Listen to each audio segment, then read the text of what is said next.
ছাব্বিশে ডিসেম্বর থেকে ভাড়া বাড়াচ্ছে রেল, বাড়তে চলেছে দূরপাল্লার ট্রেনের ভাড়া। 26শে ডিসেম্বর থেকে ভাড়া বাড়াচ্ছে রেল, দূরপাল্লার ট্রেনের ভাড়া বাড়ছে।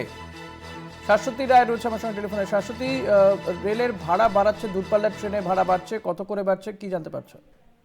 দেখো, মেল এবং এক্সপ্রেস ট্রেনের ক্ষেত্রে ভাড়া বৃদ্ধি পাচ্ছে এবং মেল এবং এক্সপ্রেস ট্রেনে নন এসি তে ভাড়া বৃদ্ধি পাচ্ছে 2 পয়সা করে এবং এসি ক্লাসের ক্ষেত্রেও ভাড়া বাড়ছে 2 পয়সা করে প্রতি কিলোমিটারে।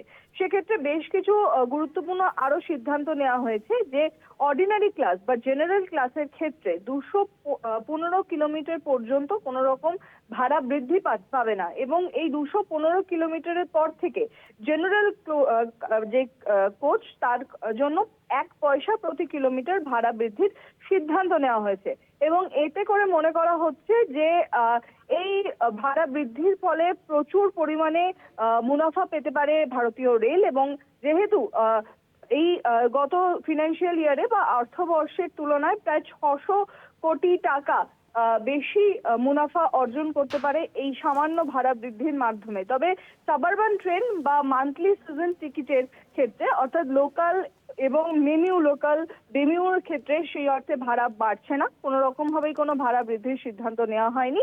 তবে মেল এবং এক্সপ্রেস ট্রেনের ক্ষেত্রে প্রতি কিলোমিটারে 2 পয়সা করে ভাড়া বৃদ্ধির সিদ্ধান্ত নেওয়া হয়েছে ভারতীয় রেলের তরফ থেকে এবং আগামী 26 তারিখ থেকে এই বর্ধিত ভাড়া লঘু হবে।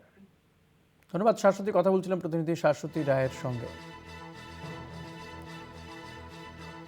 দূরপাল্লার রেলে ভাড়া বাড়ছে, নন এসি কামরার ক্ষেত্রে 2 পয়সা প্রতি কিলোমিটার করে ভাড়া বাড়ছে। 26শে ডিসেম্বর থেকে এই ভাড়া কার্যকর হবে। এসি কামরার ভাড়াও বাড়ছে 2 পয়সা প্রতি কিলোমিটার। লোকালের ভাড়া বাড়ছে না, বছর শেষের আগে ভাড়া বাড়াচ্ছে রেল।